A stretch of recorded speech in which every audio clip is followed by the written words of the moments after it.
Last night, on President Trump's orders, U.S. Central Command conducted a precision strike in the middle of the night against 3 nuclear facilities in Iran, Fordow, Natanz, and Esfahan, in order to destroy or severely degrade Iran's nuclear program. And as the chairman of the Joint Chiefs will demonstrate, it was an incredible and overwhelming success.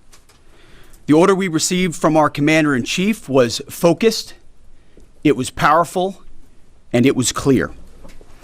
We devastated the Iranian nuclear program. But it's worth noting the operation did not target Iranian troops or the Iranian people. For the entirety of his time in office, President Trump has consistently stated for over 10 years that Iran must not get a nuclear weapon. Full stop. Thanks to President Trump's bold and visionary leadership and his commitment to peace through strength, Iran's nuclear ambitions have been obliterated. Many presidents have dreamed of delivering the final blow to Iran's nuclear program, and none could until President Trump. The operation President Trump planned was bold and it was brilliant, showing the world that American deterrence is back. When this president speaks, the world should listen. And the U.S. military, we can back it up. The most powerful military the world has ever known. No other country on planet Earth could have conducted the operation that the chairman is going to outline this morning. Not even close.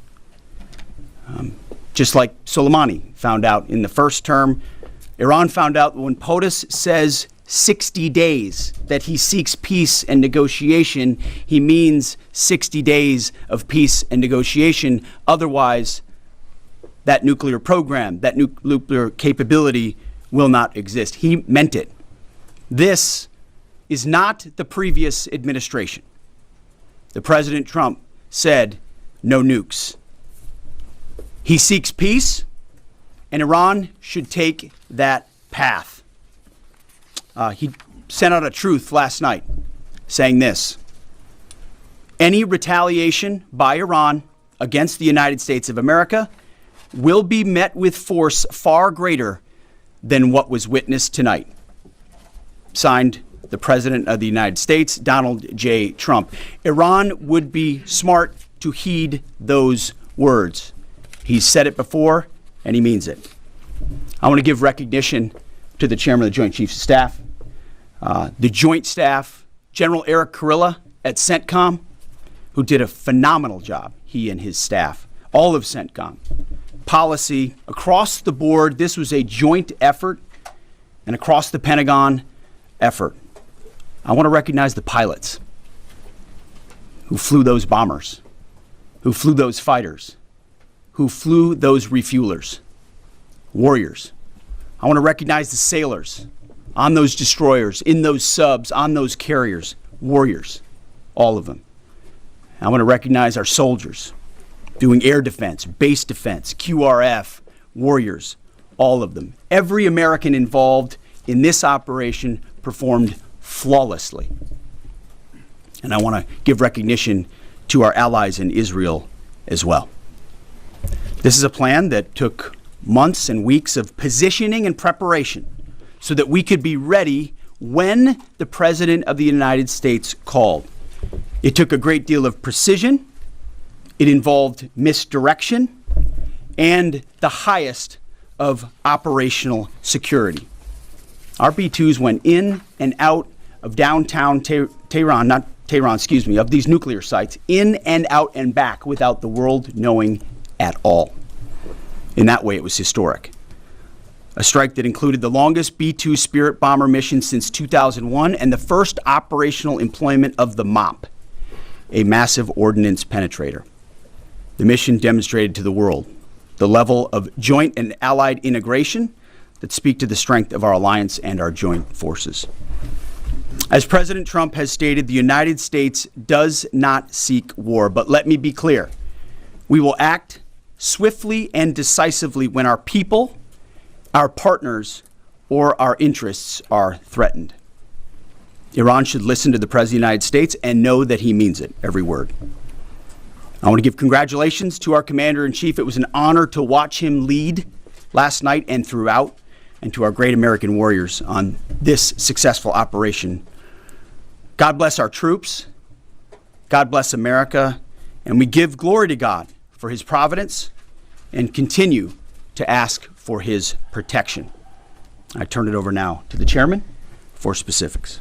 Thank you, Mr. Secretary. Thanks for recognizing all of our folks out there doing our nation's work, and nice to see everybody on this early Sunday morning. Last night, on the President's orders, U.S. Central Command, under the command of General Eric Kurilla, executed Operation Midnight Hammer, a deliberate and precise strike against 3 Iranian nuclear facilities. This was a complex and high-risk mission carried out with exceptional skill and discipline by our joint force. I want to thank every service member, planner, operator that made this mission possible.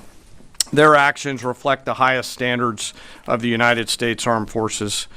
This operation was designed to severely degrade Iran's nuclear weapons infrastructure. It was planned and executed across multiple domains and theaters with coordination that reflects our ability to project power globally with speed and precision at the time and place of our nation's choosing. This was a highly classified mission with very few people in Washington knowing the timing or nature of this plan. I'll refer you to the graphic on the side as I walk you through some of the operational details. At midnight Friday into Saturday morning, a large B-2 strike package comprised of bombers launched from the continental United States. As part of the plan to maintain tactical surprise, part of the package proceeded to the west and into the Pacific as a decoy, a deception effort known only to an extremely small number of planners and key leaders here in Washington and in Tampa. The main strike package, comprised of 7 B-2 Spirit bombers, each with 2 crew members, proceeded quietly to the east with minimal communications. Throughout the 18-hour flight into the target area, the aircraft completed multiple in-flight refuelings. Once over land, the B-2s linked up with escort and support aircraft in a complex, tightly timed maneuver requiring exact synchronization across multiple platforms in a narrow piece of airspace, all done with minimal communications. This type of integration is exactly what our joint force does better than anyone else in the world. At approximately 5 p.m. Eastern Standard Time last night, and just prior to the strike package entering Iran, a U.S. submarine in the Central Command area of responsibility launched more than 24 Tomahawk land attack cruise missiles against key surface infrastructure targets at Esfahan.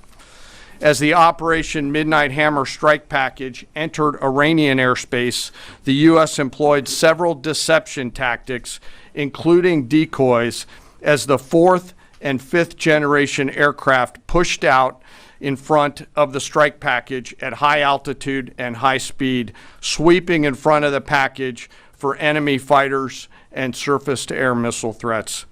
The strike package was supported by U.S. Strategic Command, U.S. Transportation Command, U.S. Cyber Command, U.S. Space Command, U.S. Space Force, and U.S. European Command. As the strike package approached Fordo and Natanz, the U.S. protection package employed high-speed suppression weapons to ensure safe passage of the strike package, with fighter assets employing preemptive suppressing fires against any potential Iranian surface-to-air threats. We are currently unaware of any shots fired at the U.S. strike package on the way in. At approximately 6:40 p.m. Eastern Standard Time, 2:10 a.m. Iran time, the lead B-2 dropped 2 GBU-57 massive ordnance penetrator weapons on the first of several aim points at Fordo. As the president stated last night, the remaining bombers then hit their targets as well, with a total of 14 MOPs dropped against 2 nuclear target areas. All 3 Iranian nuclear infrastructure targets were struck between 6:40 p.m. and 7:05 p.m. Eastern Time. Again, that's about 2:10 in the morning local time in Iran, with the Tomahawk missiles being the last to strike at Esfahan to ensure we retain the element of surprise throughout the operation. Following weapons release, the Midnight Hammer strike package exited Iranian airspace and the package began its return home. We are unaware of any shots fired at the package on the way out. Iran's fighters did not fly, and it appears that Iran's surface-to-air missile systems did not see us. Throughout the mission, we retained the element of surprise. In total, U.S. forces employed approximately 75 precision-guided weapons during this operation. This included, as the President stated last night, 14 30,000-pound GBU-57 massive ordnance penetrators, marking the first ever operational use of this weapon. I know that battle damage is of great interest. Final battle damage will take some time, but initial battle damage assessments indicate that all 3 sites sustained extremely severe damage and destruction. More than 125 U.S. aircraft participated in this mission, including B-2 stealth bombers, multiple flights of 4th and 5th generation fighters, dozens and dozens of air refueling tankers, a guided missile submarine, and a full array of intelligence, surveillance, and reconnaissance aircraft, as well as hundreds of maintenance and operational professionals. As the Secretary said, this was the largest B-2 operational strike in U.S. history and the second longest B-2 mission ever flown, exceeded only by those in the days following 9/11. Well prior to the strike, General Kurilla elevated force protection measures across the region, especially in Iraq, Syria, and the Gulf. Our forces remain on high alert and are fully postured to respond to any Iranian retaliation or proxy attacks, which would be an incredibly poor choice. We will defend ourselves. The safety of our service members and civilians remains our highest priority. This mission demonstrates the unmatched reach, coordination, and capability of the United States military. In just a matter of weeks, this went from strategic planning to global execution. This operation underscores the unmatched capabilities and global reach of the United States military. As the President clearly said last night, no other military in the world could have done this. I join the President and the Secretary in being incredibly proud of the air crews, naval forces, cyber operators, planners, and support teams, and commanders who made this mission possible. It is their skill, discipline, and teamwork that makes this operation possible. I am particularly proud of our discipline related to operational security, something that was of great concern to the President, the Secretary, General Kurilla, and me, and we will continue to focus on this. As we stand here this morning, many assets are still airborne, and we have hundreds deployed. I ask that we keep our warfighters on their way home and our deployed service member in our thoughts. Our joint force remains ready to defend the United States, our troops, and our interests in the region. Thank you very much. We will take a few questions, Phil. Me? Yeah. So, is regime change off the table, Mr. Secretary? And to the Chairman, you said the battle damage assessment is still ongoing, but do you believe that some nuclear capability in Iran remains? This mission was not and has not been about regime change. The President authorized a precision operation to neutralize the threats to our national interests posed by the Iranian nuclear program and the collective self-defense of our troops and our ally Israel. Thanks for your question. I think BDA is still pending, and it would be way too early for me to comment on what may or may not still be there. But thanks for the question. Green. No, behind you.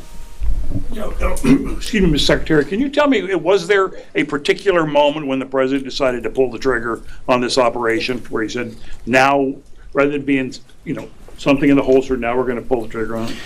I would just say, having the opportunity to witness his leadership, he was fully committed to the peace process. Wanted a negotiated outcome, gave Iran every single opportunity, and unfortunately was met by stonewalling, which is why he gave them plenty of time to continue to come to the table and give up enrichment, give up the nuclear program.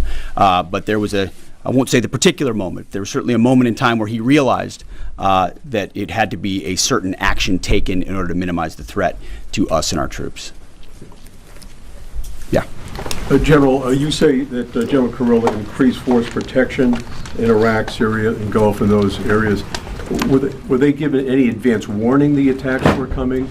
And also, Mr. Secretary, when were congressional leaders notified? How long before the attacks took place? Sir, to your first question, the risk has clearly been rising over the last few weeks in the region. Based on that, and not a particular awareness of this operation, we've made smart decisions to minimize the risk to U.S. forces in the region. So they were given no advance warning? No, sir. In congressional? They were notified after the planes were safely out. Well, we complied with the notification requirements of the War Powers Act. After the attacks, they were notified? They were immediately thereafter. Yes. Thank you, Secretary. Two quick questions. Do you believe you completely destroyed Iranian nuclear program? And how about Iranian ballistic missiles? Your ally as Israel always saying that is biggest threat. And second question is very important. What will be your next step if Iran or militias under Iranian influence in the region attack U.S. interests or allies in the region? And you can chime in on this too, Mr. Chairman. The battle damage assessment is ongoing, but our initial assessment, as the chairman said, is that all of our precision munitions struck where we wanted them to strike and had the desired effect. Which means especially in Fordo, which was the primary target here, we believe we achieved destruction of capabilities there. Ultimately, wherever it may be, whether it's in Iraq or Syria or bases in the Gulf, as the president said, it would be as the chairman said, it would be a very bad idea for Iran or its proxies to attempt to attack American forces. Yes. Thank you, Mr. Secretary. Regarding retaliations, Iran and North Korea are cooperating on nuclear and missile development. Do you think there is a possibility that Iran, North Korea, and the other forces, such as China, will join forces to retaliate against the United States? Well, unfortunately, because of the policies under the previous administration, we drove those countries together, and ultimately that creates a challenging environment. For this particular operation, the focus is on Iran and Iranian nuclear capabilities. That's our focus here, is to not just say that they can't have, but President Trump has said from over 20 years, frankly, Iran cannot have a nuclear weapon. And ultimately, he decided this is the moment, given their stonewalling, when direct military action had to be taken to prevent that from happening. Yes. Thank you very much. General Kane, I understand OPSEC, I respect OPSEC. Can you say at all what security procedures are being taken to protect U.S. troops in Iraq and elsewhere in the Middle East? And Secretary Hegseth, as a global war on terrorism veteran, what do you say to veterans who may be concerned the U.S. is getting into another open-ended war in the Middle East over weapons of mass destruction? Thanks, sir, for the question. I won't comment on what force protection measures are being taken in the region. What I will say is we're being proactive and not reactive, and being very thoughtful about ensuring that we do all that we can to protect our forces out there. And I would just say, as the president has directed and made clear, this is most certainly not open-ended. It doesn't mean it limits our ability to respond. We will respond if necessary. The most powerful military in the world is postured and prepared to defend our people. But what the president gave us, as I said, was a focused, powerful, and clear mission on the destruction of Iranian nuclear capabilities. Those were the targets. That's what was struck. That's what was overwhelming. That's what was overwhelming. That's what the Iranian regime needs to understand, as the president put out last night. He wants peace. There needs to be a negotiated settlement here. We ultimately demonstrated that Iran cannot have a nuclear capability. That is a very clear mission set on this operation. Yes, hold on. Yes, right there. Thank you, Mr. Secretary. Question for the Secretary and the Chairman. How was this strike coordinated with the Israelis on a strategic level, militarily, and on a tactical level? Was there any direct Israeli military participation in this operation?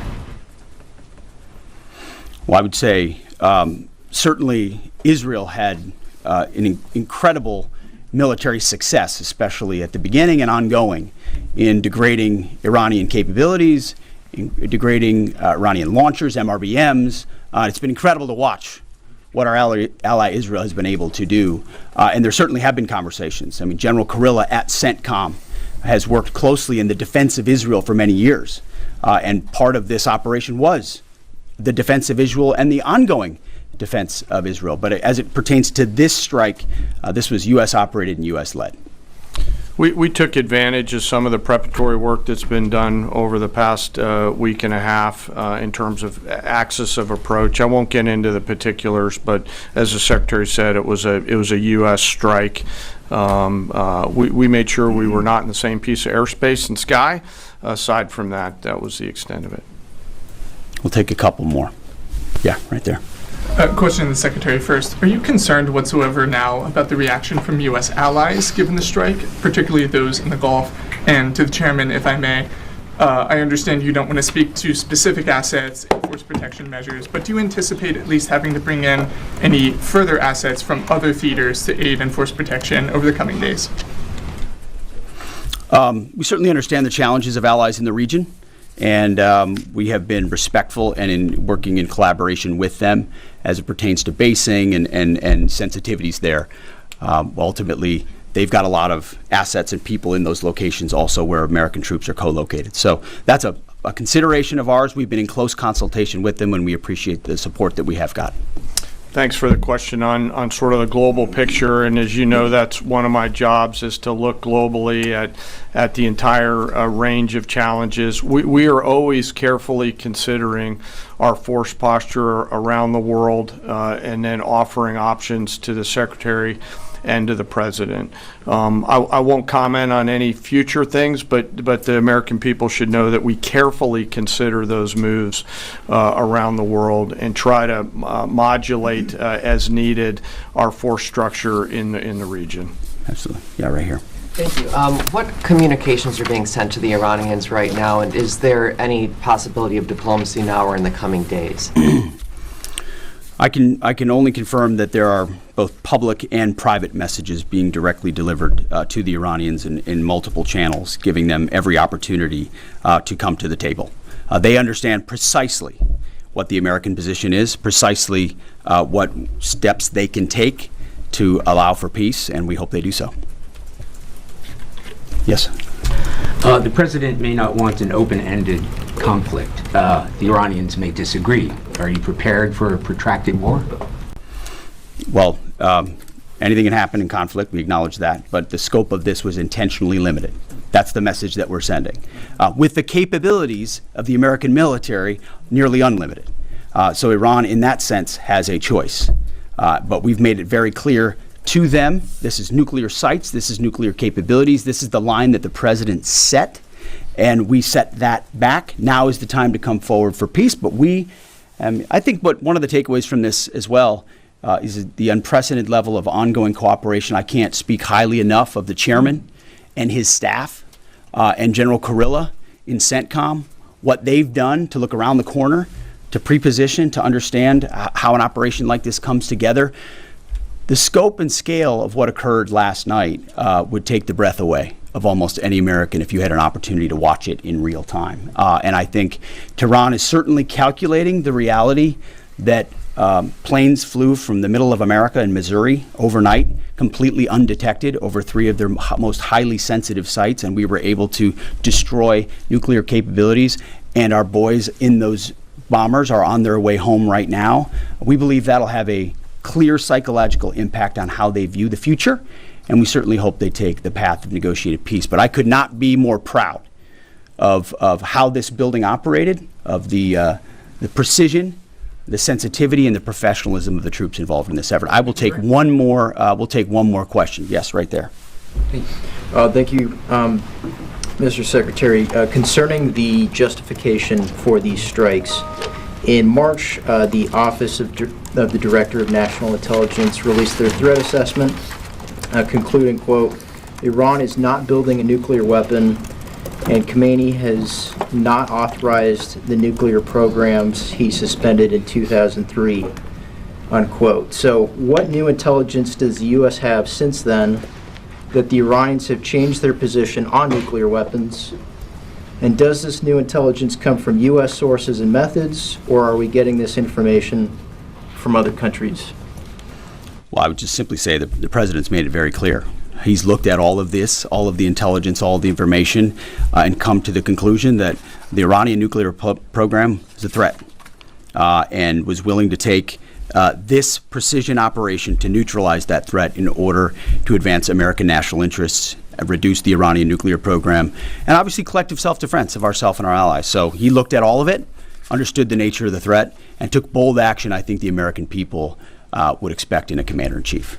That's all we've got. Thank you very much. Appreciate it. Mr. Chairman. Thank you. Mr. Chairman, do you have any of the WC-135s up to check for radioactive material in the atmosphere?